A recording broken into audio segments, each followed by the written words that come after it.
Okay, ಈಗ ಒಂದು ಪ್ರಕಟಣೆ. ನಾವು ರಾಷ್ಟ್ರೀಯ ಮಟ್ಟದ ವಿಶ್ವವಿದ್ಯಾಲಯಗಳ ಕಬಡ್ಡಿ ಪಂದ್ಯಾಟ ನಡೆದಿತ್ತು. ಬಹುಶಃ 23 ವರ್ಷದ ನಂತರ ಪ್ರಪ್ರಥಮವಾಗಿ ಕರ್ನಾಟಕದ ಬಹುಶಃ ನಮ್ಮ ತಂಡ ಇವತ್ತು ರಾಷ್ಟ್ರೀಯ ಮಟ್ಟದಲ್ಲಿ ಕಬಡ್ಡಿ ಚಾಂಪಿಯನ್ ಆಗಿದೆ.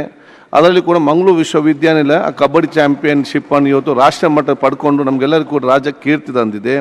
ಅದರ ಆಟಗಾರರು ಮ್ಯಾನೇಜರು ಬಂದು ಇವತ್ತು ನಮ್ಮ ಕಲಾಪವನ್ನು ವೀಕ್ಷಿಸಿದ್ದಾರೆ. ಕರ್ನಾಟಕ ರಾಜ್ಯದ ಜನತೆಯ ಪರವಾಗಿ ಮತ್ತು ಇಡೀ ನಮ್ಮ ಸದನದ ಮೊದಲು ಆ ವಿಷಯ ಅಭಿನಂದಿಸ್ತೇನೆ. ತಾವೆಲ್ಲ ಕಬಡ್ಡಿ ಆಟಗಾರರಾಗಿದ್ದೀರಿ, ನಿಮ್ಗೆ ಗೊತ್ತಿದೆ. ಅದು ನಮಗೆ ಹೆಮ್ಮೆ ಅಂತೇಳಿ ಇಡೀ ಸರ್ವ ಜನರ ಪರವಾಗಿ ಅವರಿಗೆ ಅಭಿನಂದಿಸಿ ಅವ್ರು ನಮ್ಮ ಶುಭಾಶಯ ಸಲ್ಲಿಸ್ತೇನೆ.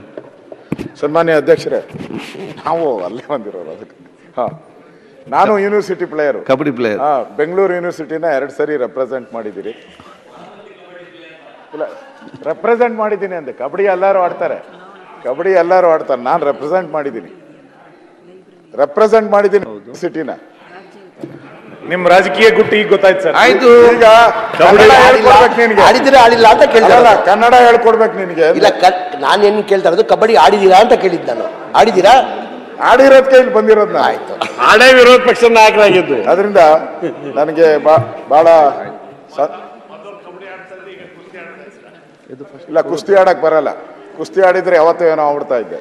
ಆಯ್ತು, ಮುಂದುವರಿಸಿ. ಸನ್ಮಾನ್ಯ ಅಧ್ಯಕ್ಷರೇ, ನಾನು ಕೂಡ ಕಬಡ್ಡಿ ಪ್ಲೇಯರು, ಯೂನಿವರ್ಸಿಟಿ ರೆಪ್ರೆಸೆಂಟ್ ಮಾಡಿದ್ದೀನಿ. ಇವತ್ತು ಭಾಳ ಖುಷಿ ಆಯಿತು, ಸಂತೋಷ ಆಯಿತು.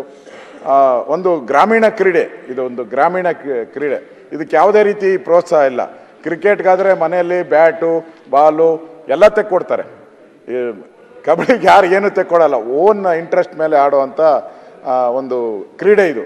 ಅದರಲ್ಲಿ ಈ ನಡುವೆ ಪ್ರೋ ಕಬಡ್ಡಿ ಬಂದ ಮೇಲೆ ಭಾಳ ಕಬಡ್ಡಿಗೆ ಎನ್ಕರೇಜ್ಮೆಂಟ್ ಸಿಗ್ತಾ ಇದೆ. ತಾವು ನನಗೆ ಸಂತೋಷನೂ ಆಗ್ತಾ ಇದೆ, ಆಶ್ಚರ್ಯ. ತಾವು ಆ ಪೀಠದಿಂದ ಕೂತ್ಕೊಂಡು ಅಭಿನಂದನೆ ಸಲ್ಲಿಸ್ತಾ ಇರುವಂಥದ್ದು ಇಡೀ ಕರ್ನಾಟಕ ಈ ಮೆಸೇಜ್ ಹೋಗುತ್ತೆ.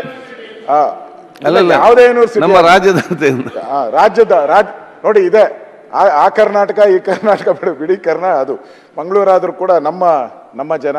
ಅದಕ್ಕೆ ನಾನು ಕೂಡ ನಿಮ್ಮ ಜೊತೆ ಅಭಿನಂದನೆ ಸಲ್ಲಿಸ್ತಾ ಇದ್ದೀನಿ. ಮಾನ್ಯ ಅಧ್ಯಕ್ಷರೇ ಮಂತ್ರಿಗಳು ಮಾತಾಡಿ.